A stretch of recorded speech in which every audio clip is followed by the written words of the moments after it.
Ben Franklin's World is a production of the Omohundro Institute.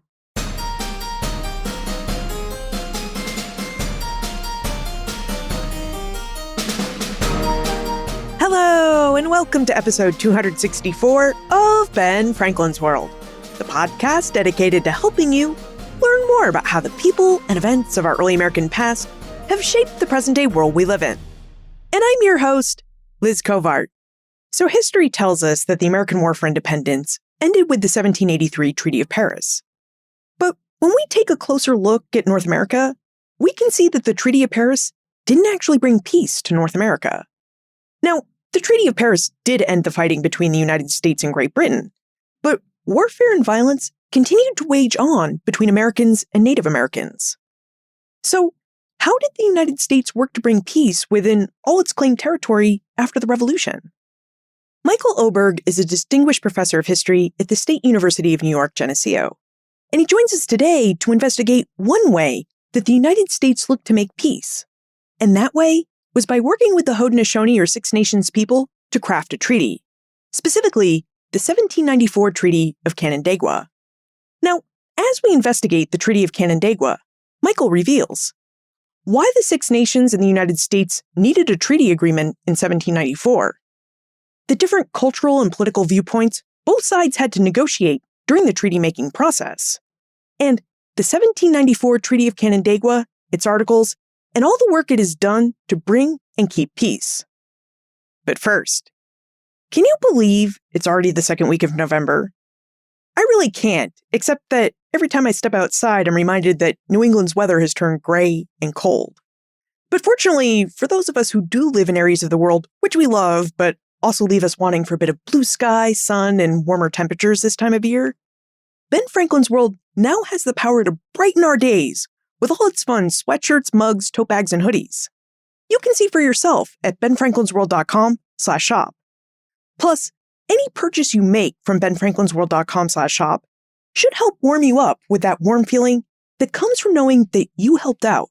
Because all purchases from benfranklinsworld.com/shop help support this podcast.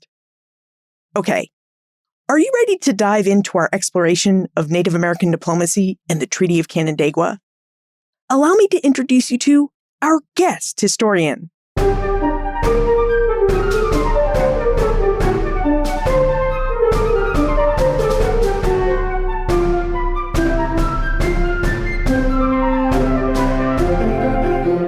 Joining us is a distinguished professor of history at the State University of New York, Geneseo.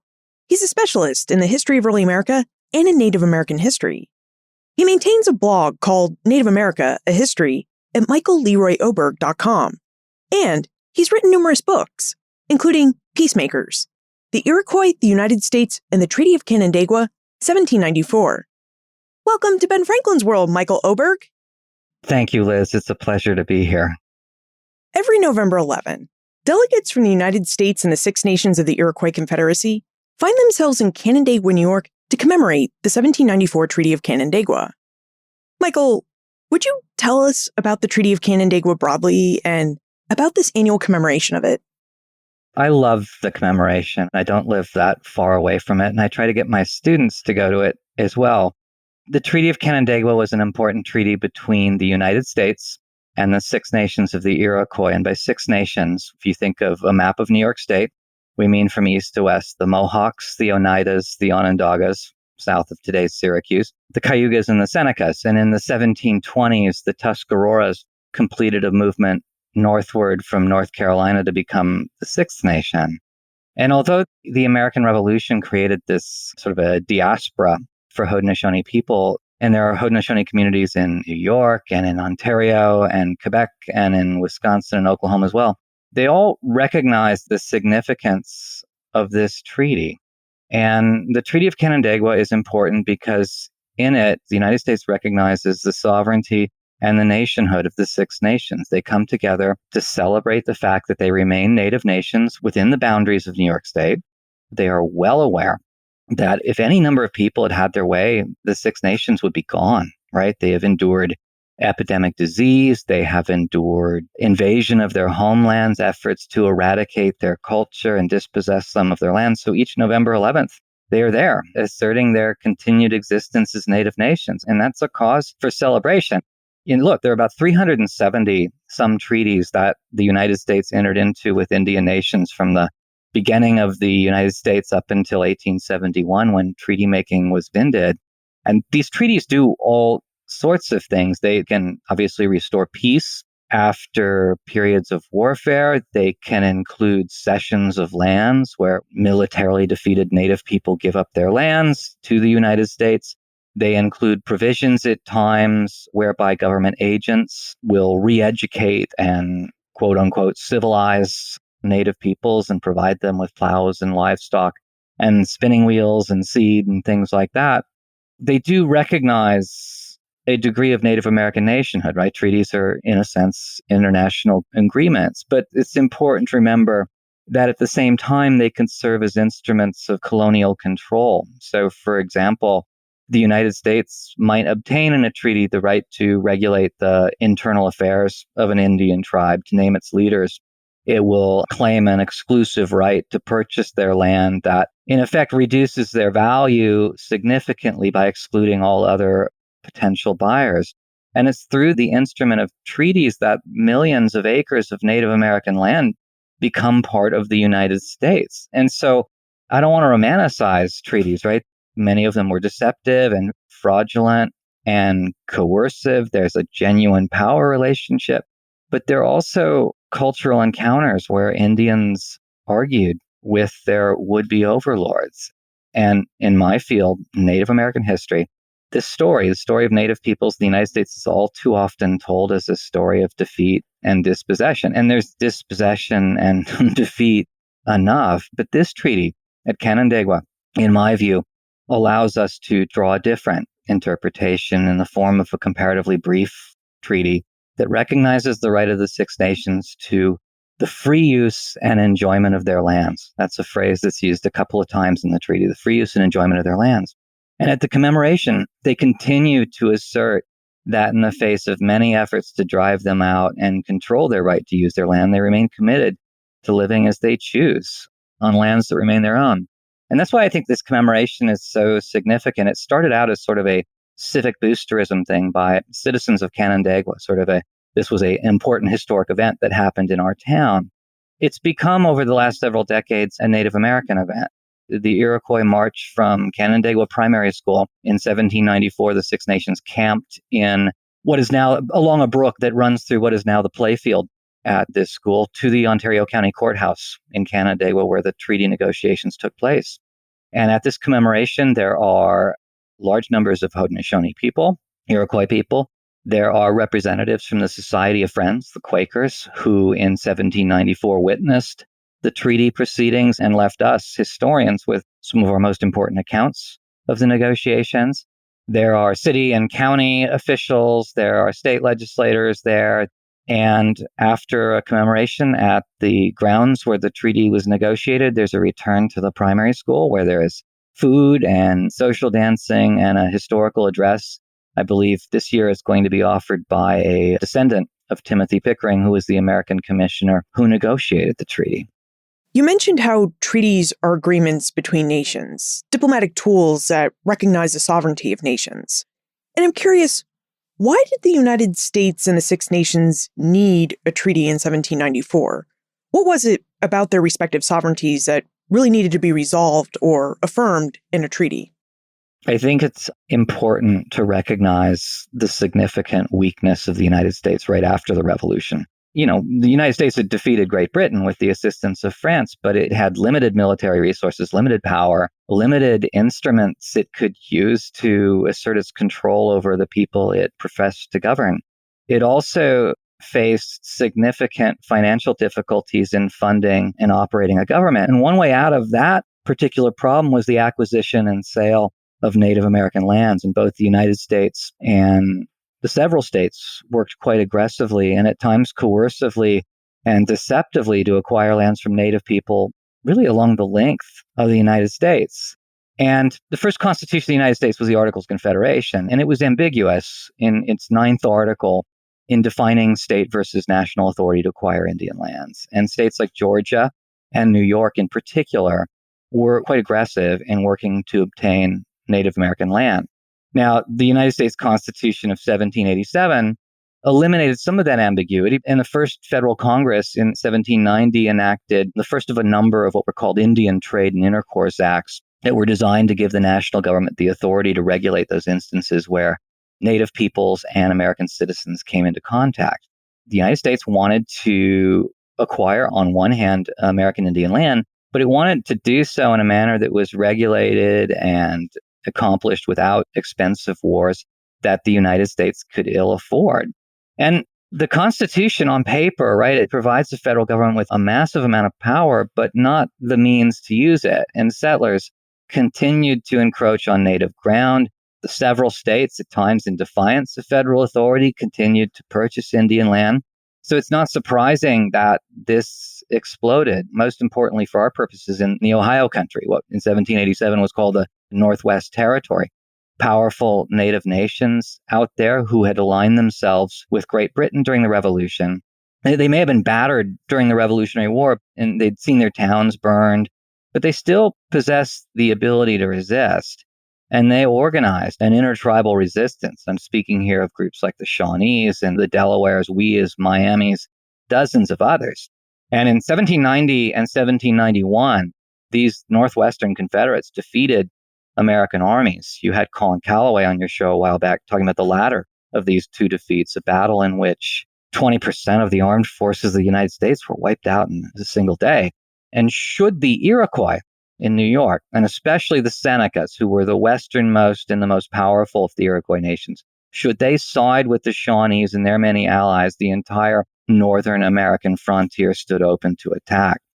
And what's more, Great Britain watched these affairs quite closely. The British, despite the peace treaty ending the revolution, still retained forts at Oswego, which is on the southern shore of Lake Ontario in central New York, at Fort Niagara and Detroit on American soil, as well as a number of smaller posts.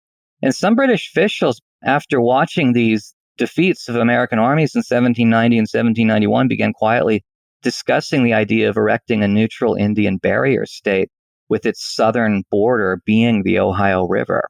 So the point is that the inability of the young United States to secure a peaceful and orderly frontier posed an existential threat to the young republic as its former enemy, right, contemplated snapping off the Northwest and supporting an Indian state to hem in and contain American expansion. And that's where the United States came to the treaty for the Senecas. And the Treaty of Canandaigua, though, is a treaty with the Six Nations. It really focused on Seneca concerns and Seneca grievances. They had many grievances. They complained of lost lands. In 1784, at Fort Stanwix, the United States negotiated a treaty with the Six Nations, essentially ending the wars of the Revolution, which deprived them of access to the Niagara River. They complained as well as loss of access to a strip of territory known as the Erie Triangle. You drive through the Erie Triangle today when you take Interstate 90 westward, say from Buffalo through Erie, Pennsylvania, on to Cleveland. They complained of trespass. They complained of the theft of their livestock. And they complained of robberies and murders committed by white settlers that went unpunished when these offenders were dragged in front of juries of their white peers. And some of these warriors in Iroquois, young men, looked to the Ohio country and were tempted to join in this movement against the Americans. But Iroquois leaders, they recognized the importance of peace. The Seneca homelands had been invaded by the Continental Army in 1779, something called the Sullivan-Clinton campaign. Sullivan's forces burned 40 Iroquois towns, Seneca and Cayuga towns, in the Finger Lakes region of New York, where I teach and live. Some of that fighting took place near Canandaigua. So they knew what war was like. They knew what it was like to have your homelands burned, to be driven into exile. Haudenosaunee people scattered after the Sullivan-Clinton campaign to the British fort at Niagara after the war, and many of them remained there. And at other spots along the Niagara River or Buffalo Creek in the 1790s, they lost a lot during the war years. And they may have seen the council at Canandaigua, a treaty with the United States, as a critical opportunity to protect their community's interests. So it sounds like even though the War for Independence technically ended with the 1783 Treaty of Paris, that there wasn't necessarily peace in and around the new United States. It sounds like there was a lot of violence in North America and that a new war might really just be on the horizon if the United States and Native American nations didn't come together to resolve a lot of their grievances. You can read correspondence from people living in Canandaigua in the 1792, 1793, fearful. Every sound they hear is a Seneca coming to wipe out the settlement. There was enormous fear that Native peoples would join in this massive uprising. And they did that because of an awareness of the grievances. Six Nations, diplomats, emissaries, they were not shy about voicing their complaints. They were not shy about calling the United States to account. And frankly, you can see it in the writings of Pickering and George Washington. This awareness that, look, if our settlers continue to murder Indians and they continue to be allowed to get away with it, we're going to have an explosion on the frontier. So it was indeed very, very significant and a very grave threat. You can call the Peace of Paris that ended the Revolutionary War essentially a peace that brought no peace, as one of my colleagues once did. None of the issues were resolved. Haudenosaunee people who fought with Great Britain during the war, again, they'd been battered. Their towns had been destroyed, but in a sense, they had not been militarily defeated, and they still possessed the means to resist. The British posts on American soil provided a possibility of supply and ammunition. So this is a grave threat to the young nation, grave threat to Native peoples after the war. Now, as you mentioned earlier, treaties are cultural encounters. And I wonder if you would tell us about the different cultural and political viewpoints that came to be represented at the negotiation table in Canandaigua in 1794. Yeah, that's such an important question, it seems to me. And if you look at the writing of the history of the Six Nations, even going back to the 18th century, they were a people with a significant reputation for violence. They were the Romans of the Western world in one telling of this, right? Conquering Native peoples as they move forward. Historians into the 20th century have repeated that depiction of Iroquois people, but these descriptions overlook the primary importance of peace in Haudenosaunee culture. And indeed, the entire Iroquois League itself, the gathering of these Six Nations, was essentially a union bringing together the five and later the Six Nations in a league geared towards preserving peace. And peace to Haudenosaunee people, it meant more than the absence of war.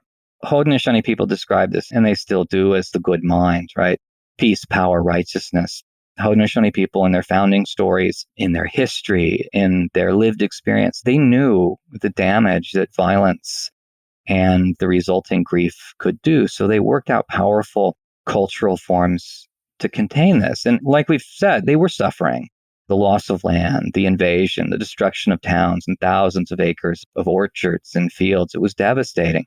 They camped outside the British Fort Niagara after the war and suffered through a brutal and deadly winter as refugees. It must have been absolutely horrifying. And then the murders and the violence. So how do you set things right?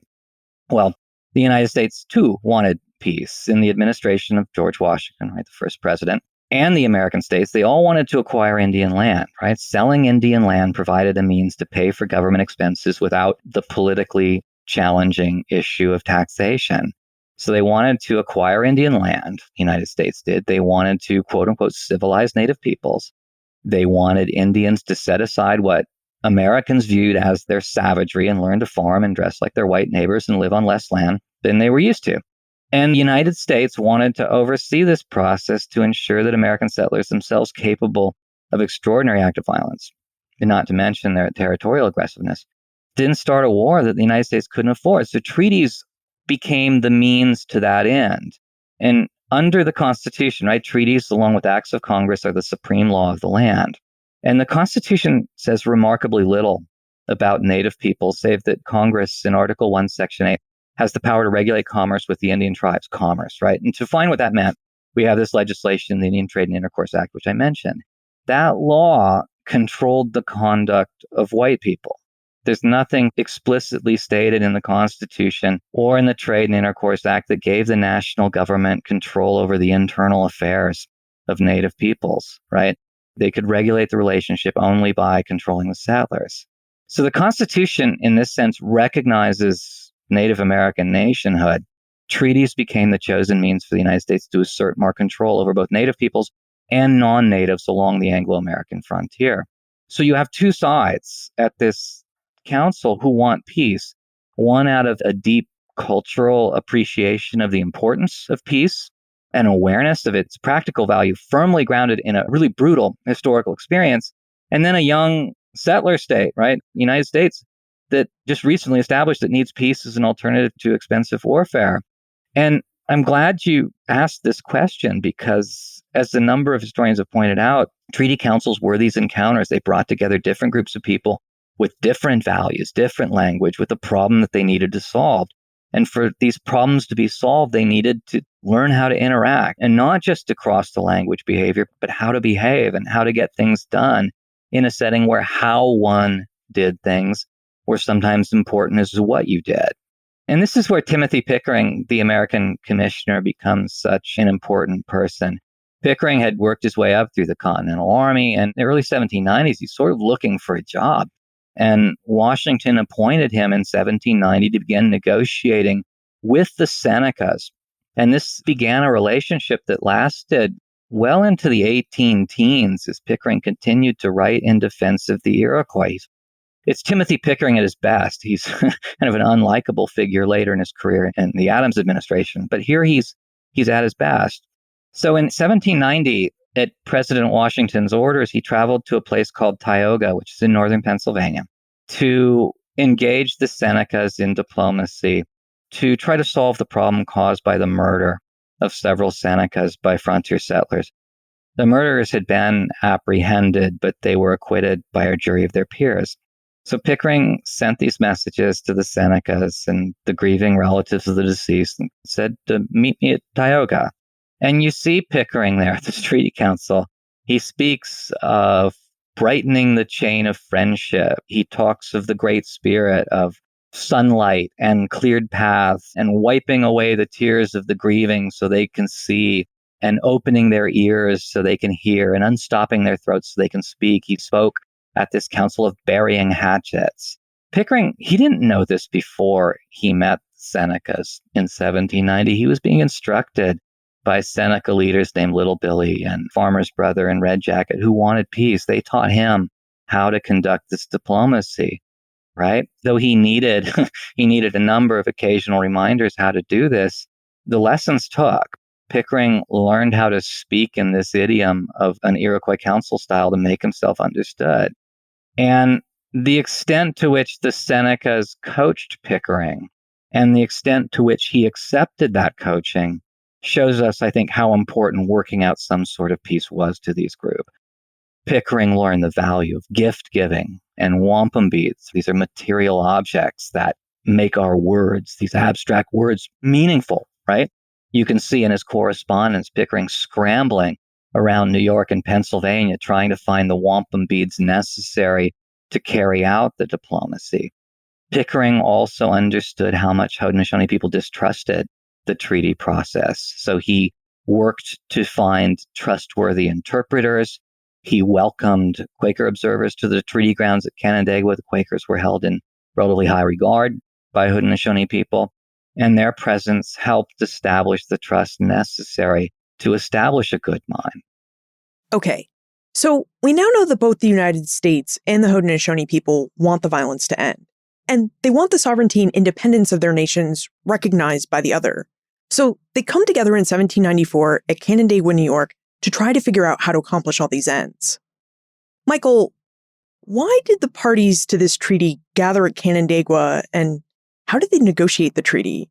Because it sounds like even before the two sides come together at the treaty-making table, that this process is one of cultural education, a distrusted process, and a process that's going to require translators. So with all these different complications, how did the United States and Haudenosaunee peoples negotiate this treaty? This diplomacy was such hard work. Canandaigua is a town now. It's located about 25 miles southeast of today's Rochester, New York. For our purposes, importantly, it was located about 100 miles east of the British post at Fort Niagara. There's a lot of diplomacy that took place at Fort Niagara in the late 1780s and early 1790s. Pickering wanted to hold this council at Canandaigua. which was distant from the British because he frankly didn't want the British interfering in the treaty in any way. And just getting to Canandaigua was hard work. The 4 Quakers who came up from Philadelphia, they described, their fear of bears, bugs, mud. It's extraordinarily difficult just traveling to get there. And then you have to find accommodations in a town that in 1794 consisted of a couple of dozen houses. So there's that. Its isolation and its remoteness, in a sense, was its attraction to Pickering. And then there's just the logistics of doing this, finding food and accommodation for all the people drawn into town for the council. So Pickering arrived in Canandaigua in September of 1794 and began making plans. And he purchased gifts or secured gifts to give the Indians. He scrambled to find the requisite supplies of wampum, these shell beads that were sort of the foundation, the fundamental item in Iroquois diplomacy. And he brought his own supplies of liquor, coffee, tea, and chocolate for special occasions. And Indians start rolling in probably about the second week of September in 1794. The Oneidas arrived first, Senecas last. Their progress to Canandaigua delayed by the British, who interfered with that, right? But by early October 1794, over 1,600 Haudenosaunee people were encamped around Canandaigua. And he had to see to their concerns. He had to look after the Quakers as well, William Savory, James Emlyn, John Parrish, and David Bacon. He had to watch the characters, and there were a few who came to interfere in the treaty proceedings, British agents or land speculators or officers of the state of New York who challenged the right of the United States to treat with Indians within its borders. Those state agents he had to remove. He had to arrange for the pay of interpreters. A son of Corn Planter, a great Seneca leader, was one of them, but also these guys, Israel Chapin, Horatio Jones, Jasper Parrish, 2 of those gentlemen, their house still stand in Canandaigua. These proceedings, once you get everyone there, could be so easily sidetracked. There was a mystic named Jemima Wilkinson, an Anglo-American settler in upstate New York, who came and disrupted the proceedings with a long speech. A trader with alcohol could disrupt things for a couple of days. Rumors of war and violence, these could frighten people off. And then there's all these little conferences, talks in the bushes, the Iroquois called them, as different groups met to advance the negotiations. So it's just a hive of activity. And then there's the speeches, the actual diplomacy, right? One side speaks and the other side recapitulates what they say to make sure they understand the matter at hand. And then they adjourn to think about it. And then later that day or the next day, the second party returns and offers its reply. And this goes back and forth, and it could be exhausting. But you can see that the goal of both Seneca speakers and Cayuga speakers, Haudenosaunee speakers, and Timothy Pickering was to make sure that the parties agreed with each other and that they understood where they were coming from, right? Six Nations people met on their own, too, largely outside of our view in the written documents to make sure they agreed on what was going on. So there's all kinds of stuff going on, and there are huge issues. And then this gathering of people, it's fascinating. One of the Quaker observers, this guy William Savory, he wrote a journal, and the Savory's journal provides us this really wonderful view of the treaty proceedings. And he was just hanging out one day in the middle of October, and he sat with this woman he described as an Indian queen, and she had a baby with her, and this baby was in cradle board and had like 100 small bells on sort of the fringe of this thing that the noise soothed the child. And Savory wrote this down, and these little details that show up in the records, right? He wrote, Savory did, that attending a treaty could be painful. It required patience, right? He complained of these 1,600 Indians encamped and dancing and yelling and hitting up the Quakers for rum. But you had to pay attention to the Indians, and the issues were complicated, right? And so for the United States, essentially it comes down to 4 issues. Resolving Iroquois grievances over the land. He needed to convince the Six Nations of the good faith of the United States. Second, even though the Western Confederates had been defeated at the Battle of Fallen Timbers a couple of weeks before the treaty began, he wanted peace, Pickering did. He wanted to secure the allegiance of the Six Nations and guarantee that a flare-up like that, which occurred in 1790 and 1791, didn't occur again. Third, he wanted to strengthen the ties between the United States and the Six Nations in order to isolate the British posts that remained on American soil. And while Pickering's meeting with the Iroquois, John Jay was in London negotiating an agreement that came to be known as Jay's Treaty. Jay's Treaty was extraordinarily controversial. One of the things it would do was it would result in an agreement where the British abandoned their posts on American soil. Pickering could not know the outcome of those negotiations, so he wanted to make sure he could isolate the British. And then he wanted to advance the government's civilization program, right, to transform the Indians into farmers on a white American model. For the Iroquois, they needed peace, right? But they also needed to remove the impediments to their ability to move throughout a greater Iroquois, right? They wanted access to the Erie Triangle so they could pass from what is today New York into Pennsylvania and the Ohio country to trade, as they'd done for centuries. They needed access to the Niagara River so that they could cross into Ontario, where other Iroquois had settled themselves after the Revolutionary War. They needed protection against growing numbers of American settlers. And these are hard issues. They required patience. They required dialogue. They required discussion across a language line. At times, they were contentious. One part of the negotiations where Pickering was sort of furiously writing down notes as the great Seneca leader Red Jacket was speaking. And Red Jacket just stopped. And apparently Pickering's still writing what he'd heard catching up. And Red Jacket had to lecture Pickering. So when I speak to you, look at me. You pay attention to what I'm saying, right? The council, this could have fallen apart so many times. For example, the U.S. demanded to build a road through Seneca territory, a military road, so that they could move troops around if they needed to help, again, isolate these British posts. The Senecas believed that this military road would soon carry settlers and commerce and become an avenue of invasion. At the last second, another great Seneca leader, Corn Planter, nearly withdrew, refusing to sign the treaty because of the past bad faith of the United States. Right? Why should I trust you now when everything else has been empty? And many Seneca warriors threatened to join him. And all these obstacles had to be smoothed over before the treaty could be signed finally on the 11th of November. But it's extraordinarily challenging work on both sides to keep these people talking and keep this agreement moving towards its completion. I'd like to know more about the language barrier, because from everything you've said, both sides are really working hard to make the Treaty of Canandaigua work. But how did the two sides actually negotiate with each other? Because you have Timothy Pickering in the United States negotiating in English, and the Haudenosaunee leaders negotiating in an Iroquois dialect. So how did the two sides overcome the fact that they couldn't communicate with each other in their primary language? It's challenging. Essentially, how it would work is Pickering will give a speech. That speech will be translated. The Senecas will recapitulate that speech, essentially say it back in their language, and the interpreter will repeat it back in English, just so they make sure they understand each other. And this process was laborious and time-consuming. The interpreters have to be people that are trusted on both sides, and that makes for a great deal of difficulty. So it's enormously time-consuming. But here's the thing. If you think of the actual treaty itself, the document that was signed on November 11th, both sides were happy with its terms. Both sides believed it was a good agreement. In fact, at its conclusion, the Senecas met with the four Quakers after the treaty had been signed. And one last time, there's sort of a poignant scene, right? They asked the Quakers, could you read this to us again? Do you feel this is an agreement that accomplishes what we wanted to accomplish?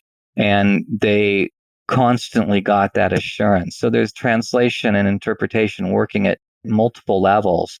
And in this particular treaty, it seems to have worked. Now, when we look at the final Treaty of Canandaigua, we see that it comprises 7 articles. Michael, would you tell us about these 7 articles and whether they actually resolved the issues the Haudenosaunee and United States met to resolve? They did and they did not resolve the issues in the long run. And it's a very brief treaty, comparatively speaking, with regard to other treaties. But Article 1 very simply established perpetual peace between the Six Nations and the United States.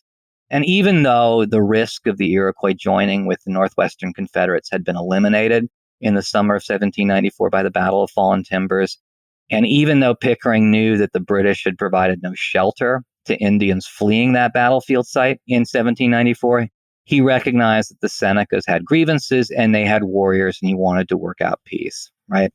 Article 2 spelled out the lands that were retained by the Oneidas, Onondagas, and Cayugas in the aftermath of some particularly destructive and fraudulent transactions they had entered into with the state of New York. They had lost much of their land in these agreements in 1788. There would be more of them in the future. The treaty guaranteed that what they had left was theirs, and the United States would never interfere in their rights to the free use and enjoyment of their lands, and that the land would remain theirs until they chose to sell that land to the people of the United States. By recognizing the right to the free use and enjoyment of their lands, argued in the book I wrote about the Canandaigua Treaty, it endorsed their status as separate political communities able to regulate and oversee their own affairs on their own lands, which is extremely important. Article 3 of the treaty defines the boundaries of the lands dealing with the Senecas, in particular, the most numerous of the Senecas, and the nation that concern the United States most, owing to their proximity both to the Indians in the Northwest and to the British post at Niagara. And Article 3 actually restored land to the Senecas that they had lost at the 1784 Treaty of Fort Stanwix, right? That treaty, 1784, forced the Six Nations to give up all their claims to lands west of a land drawn 4 miles east of the Niagara River. So Ontario and the Ohio country and all that.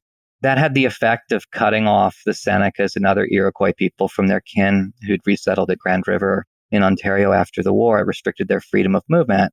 Senecas were adamant about this. They needed access to the river. If they were hemmed in, they feared that they would become the mere makers of baskets and brooms, right? Dependent people, not able to preserve their autonomy. And I suspect that Pickering probably thought accepting this request cost him nothing. He expected that when the British surrendered Fort Niagara, when and if that would happen, that the Senecas would ultimately cede their lands along the river, which they did, in fact, in 1802 at a treaty in Albany. But for what remained, the United States promised the Senecas again that it would not claim their lands, it would not take their lands until they chose to sell. And until then, they'd have the free use and enjoyment of their land. And I keep emphasizing that phrase because it's so important to Haudenosaunee people today. It's worth asking, what that language meant. Because when Pickering wrote these words, when they were translated into Seneca, what concepts were imparted by the American interpreters and how were those words construed?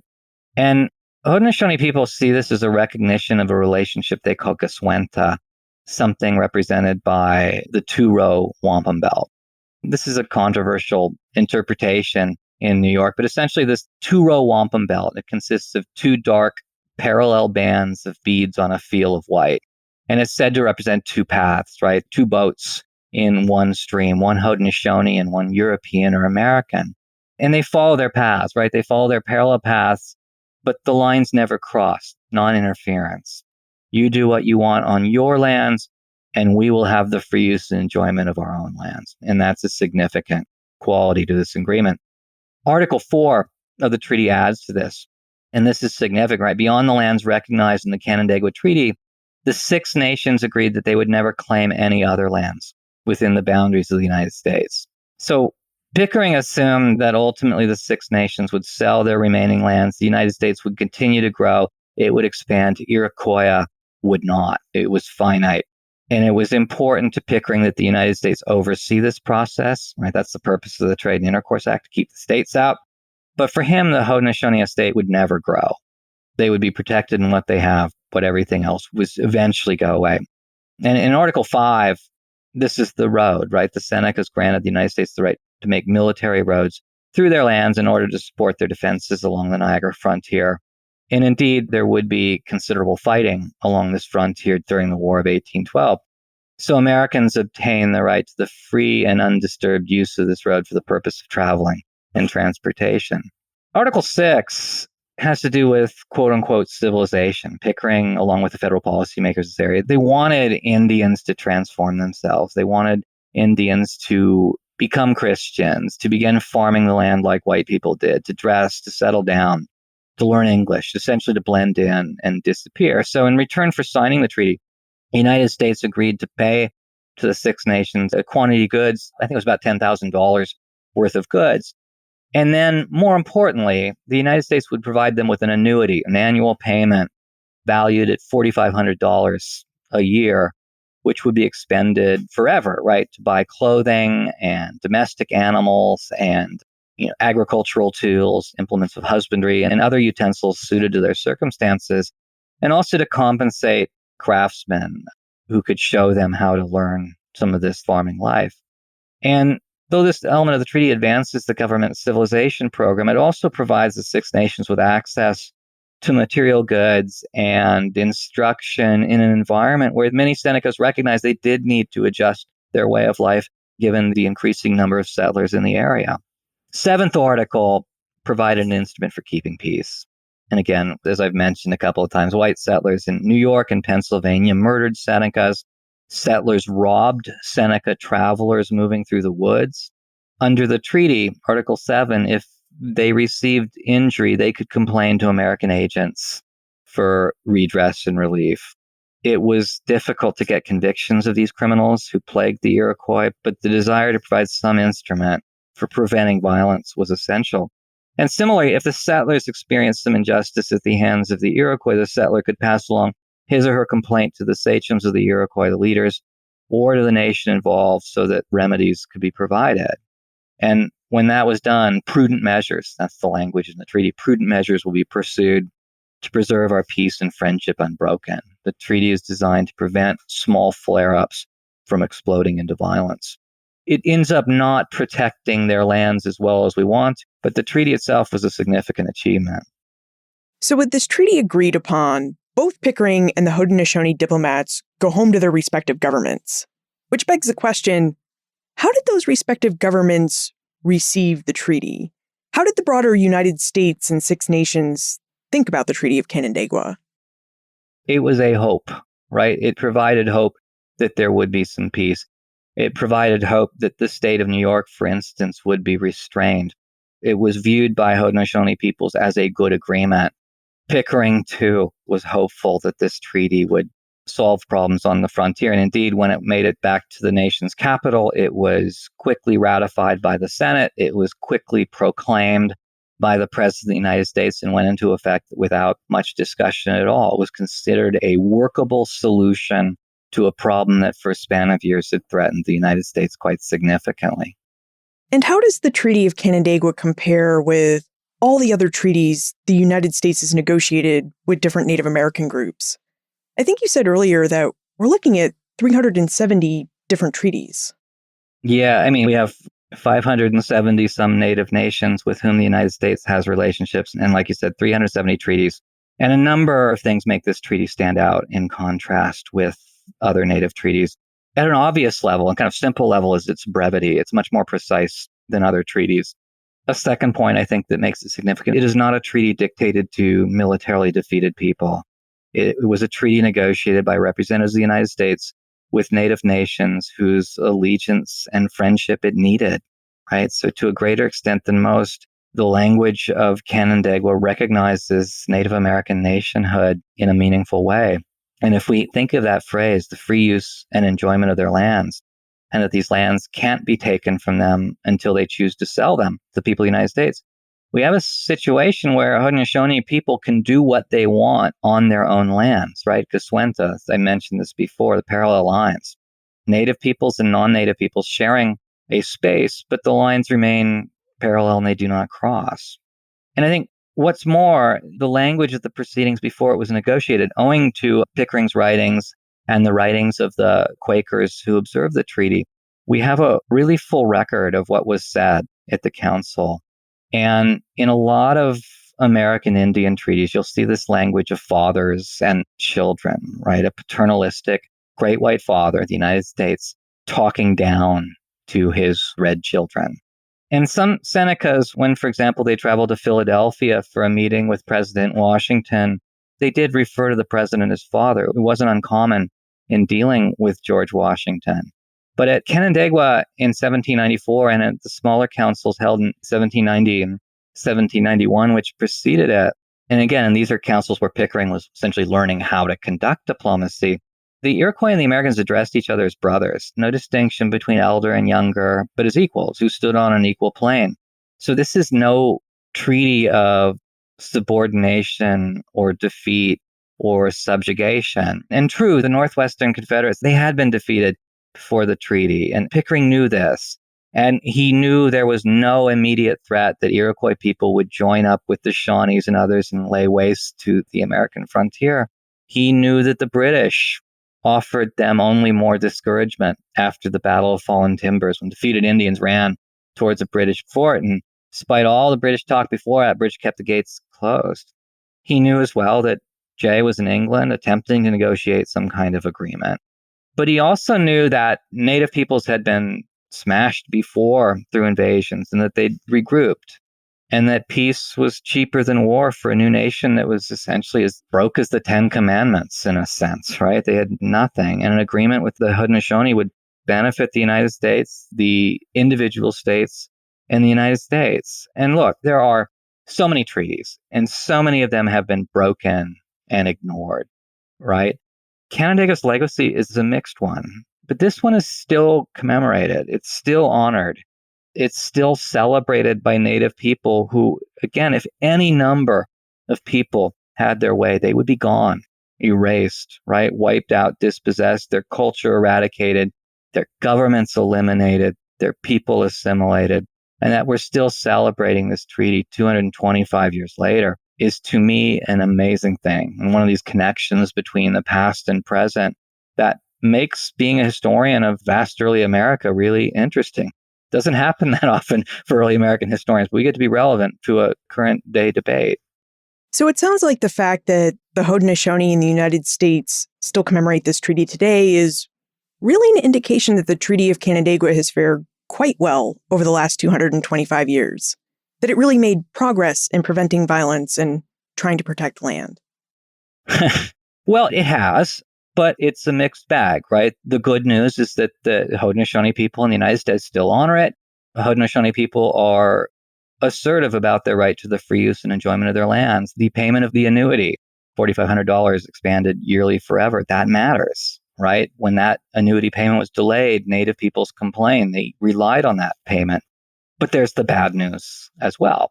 They didn't retain all their lands after the treaty. In 1795, the very next year, at a place called Cayuga Ferry, the state of New York purchased more land from Haudenosaunee people, in this case, the Onondagas, Cayugas, and Oneidas. And they did this in direct violation of the laws of the United States. And the American commissioner explained to New York that what you're doing is a violation of federal law. New York went ahead and did it anyways. That was an agreement with the state of New York. And then in 1797, 3 years after Canandaigua, the Senecas entered into an agreement at Big Tree, Geneseo. And in that agreement, in September of 1797, the Senecas sold essentially all of their lands from the Genesee River to the Lake Erie and Fort Niagara lines, save for 11 reservations. They did this in return for the payment of the interest on an investment of $100,000, about $6,000 a year. These 11 reservations were whittled down over time so that by 1838, there were only 2 of them left. In 1857, the third one was reacquired, so you're left with 3 Seneca reservations in New York State, the Allegheny and Cattaraugus reservations, and then the Tonawanda Seneca Nation. So the land slipped away through treaties and deeds that at best raise ethical questions about how they're conducted. And we don't need to stay in the ancient past. To protect Pittsburgh, the city of Pittsburgh, from flooding in the 1960s, the Kinzua Dam was built on the Allegheny River in Pennsylvania. And the resulting reservoir behind that dam devastated the Senecas' Allegheny Reservation, in effect, robbing them of nearly a third of their land. Elsewhere, the construction of the St. Lawrence Seaway in the northern part of New York State, and the Robert Moses Parkway along the Niagara River, power plants along the Niagara River. All of these were on their surface violations of the Treaty of Canandaigua. But despite these violations and despite the avaricious eye the state of New York casts towards essentially any successful business enterprise in Haudenosaunee territory, the treaty remains the supreme law of the land, right? That's the language of the United States Constitution. It remains a powerful symbol guaranteeing to Haudenosaunee people their rights to their lands and their way of life. Now we should move into the time warp. This is the fun segment of the show where we ask you a hypothetical history question about what might have happened if something had occurred differently, or if someone had acted differently.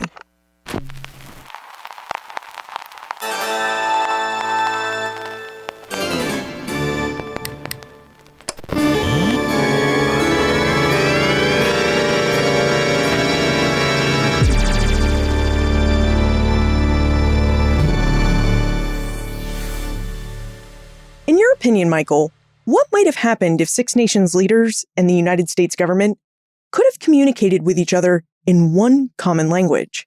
How might the Treaty of Canandaigua have turned out differently if there had been a common language and interpreters had not been involved in the process? Well, I think the whole process would have gone a lot easier and a lot more smoothly at Canandaigua, but that's sort of a unique element of the Treaty of Canandaigua because so much time and energy went into Canandaigua to make sure that the parties to this agreement understood what was going on. There were a lot of eyes on the proceedings, and there were a lot of people at Canandaigua with a significant interest in getting things right. But in other places and in other treaties with the Iroquois, these issues of translation pose obvious, significant problems. And let me give you one significant example of a treaty, the Onondagas. They keep the Central Council Fire of the Iroquois League. They entered into an agreement with New York State in 1788. We have fairly detailed treaty proceedings written down by the missionary and then later the land speculator Samuel Kirkland. And the process of writing this down is important, right? Kirkland listened to the Onondaga speeches in their language, and then he wrote them down in English. And according to Kirkland's account at this treaty in 1788, the Onondagas offered to lease a portion of their lands to the New Yorkers. Lease. Okay. Well, lease is an English word. So Kirkland heard something, translated it in his mind, and wrote down the word lease. And many years ago, I chatted with a fluent Onondaga speaker and asked her, well, what would that speaker have said? In other words, what might the Onondaga orator have said at this proceeding to leave Kirkland with the word lease? And the question puzzled her, and she couldn't think of a direct translation and thought instead of something, akin to shared use, right? Sharing. We'll let you come in here.